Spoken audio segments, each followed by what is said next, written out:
if you're in multiple contexts, then how do you pull all the pieces together to create an identity?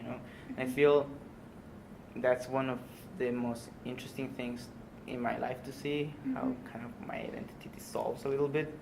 So then, it is safe to say that the people who are exposed to more diverse contexts will be expected to be more like open, liberal, accepting, tolerant than those who are not, like who are more conservative.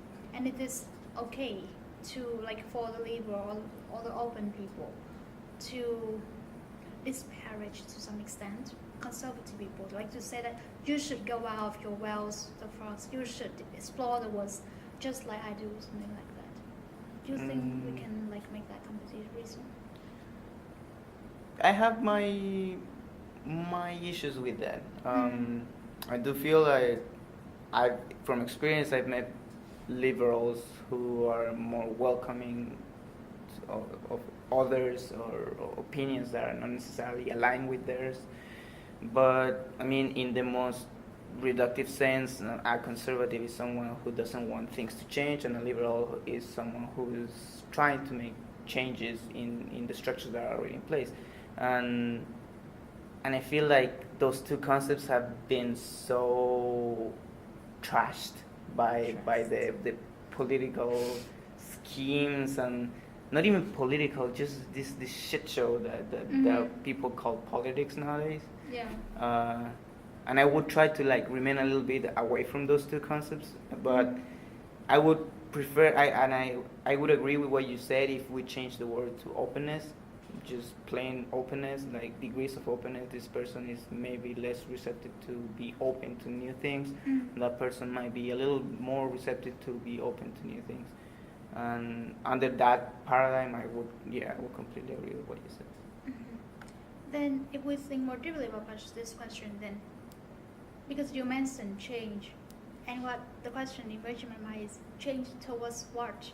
So we have this change and openness that come together, and like because we are living in this liberal college, we often like somehow there's a belief that like change and openness are good. Recently, I've been considering this again. That I think that in this whole world is chaotic enough with enough changes. Then, if we have people who are more hesitant towards like all those new movements, who are more protective of all values, it's also a great contribution to this community that we are now. Yeah, absolutely.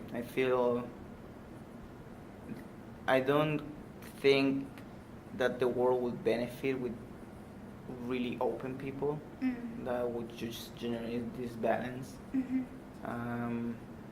I feel I feel like I have a two-part answer. On the first part, the people who try to, the world is defined by change. We live in a temporal world. We're like doomed to like we come to life and we come out of life, and we're always changing. That's the one thing that defines this physical world where we live in. And I feel like people. Okay. Sorry about that. No, sorry. I feel like people are trying to get a sense of control, get a sense of certainty in a world that's always changing, and that's where this effort on trying to grasp onto the things that these fixed structures that we build for ourselves, that I feel that there's an element of that in people who are a little bit more apprehensive about change, but I think that we need this, like it's who we are, like as a species.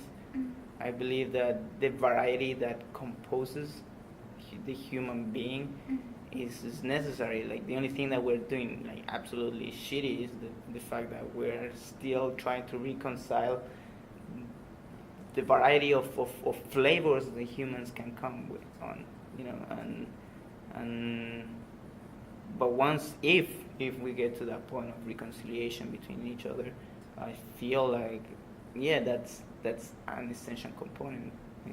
I strongly believe that you have to have some sort of balance. Yeah. So the world needs both type of people. I guess it's a conclusion, but still, like if we get this story more personal, I think speaking it is much easier than really doing it, because I have really problem, like just from my personal experience. Even though, like, I think the same way as you do, I still have problems when I come back home. I see the people who object to my way of thinking just because my way of thinking is different from their way of thinking. And it's really frustrating sometimes. Can you share a personal experience of like how such a conflict emerged, and how it got resolved in your case? So this wasn't too long ago. Like, it was the last time I went back home, which was during winter break. So we were at a friend's house. We were friends from high school.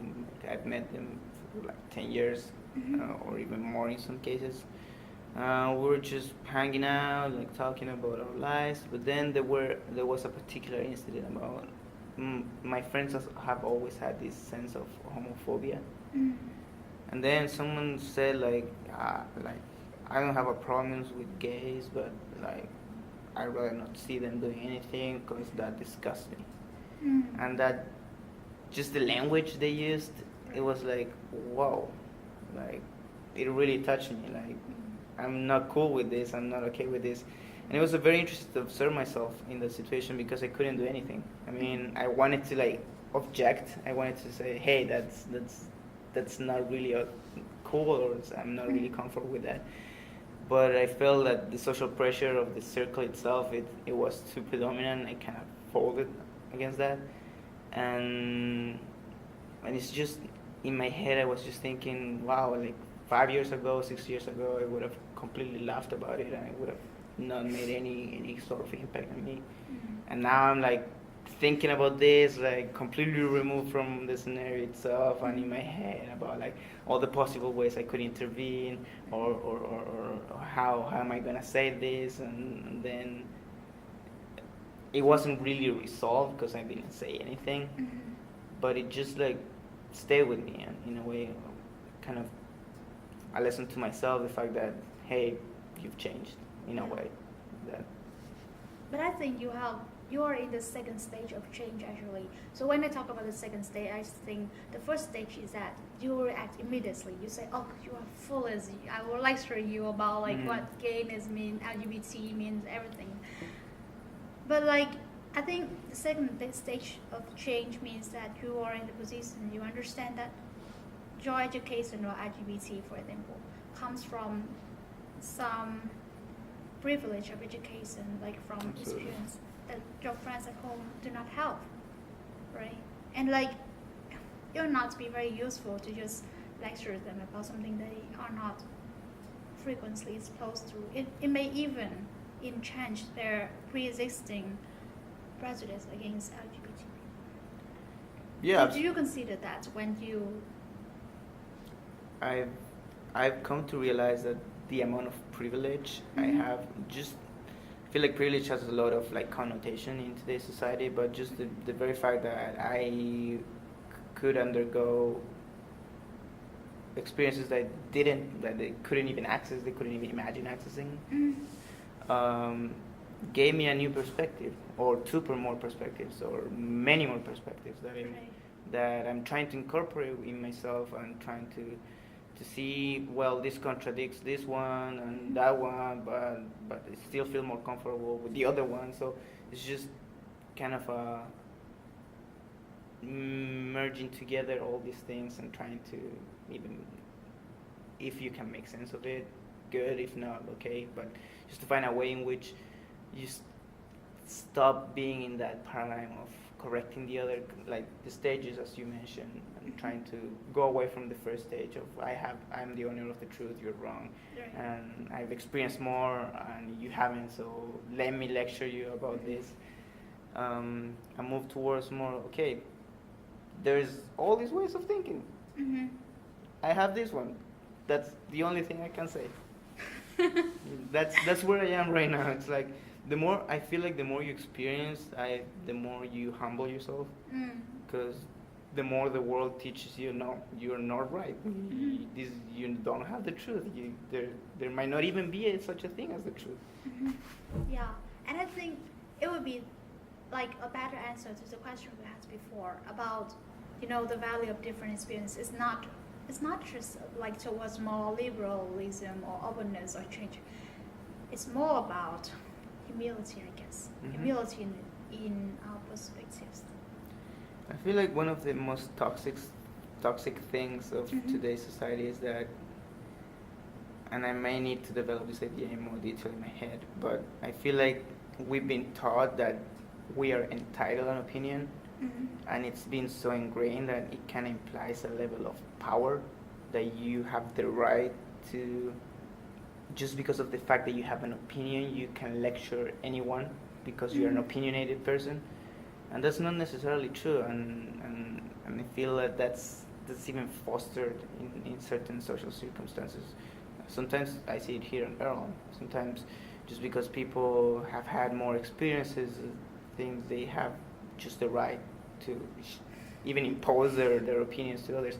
And so many things that happen, even in Saga, people just yell at each other, and it's like, why are you even protesting if you don't want to have like the space to listen to the other opinions? Like, Right. and it's not just validating them; it's just take the time to listen. You may not agree afterwards, but listen.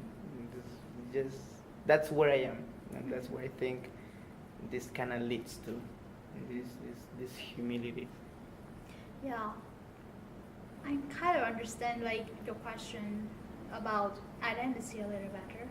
Because like before when you question the word identity in relation to culture, then it still seems a little vague for me. But I guess now like you want to construct your identity towards some kind of values like humility and acceptance, and is that true? Rather than like towards some like cultural frameworks. I feel like now I'm more focusing on killing myself, Killing yourself. figuratively, or metaphorically speaking. You know, Wow. because that's another thing for it, like kind of stuck to my head. And we were reading Hegel and like how the self creates, like emerges in society, and just the simple idea of like you become, if you were the only person in the world, can you say that you have an identity? For example, let's say that someone tells me that I'm Latino or that I'm an international student. The only way those descriptors, those characteristics can apply is that if they are in relation to something else. To if I'm Latino, there's something as non-Latino. If I'm international, there's something as domestic.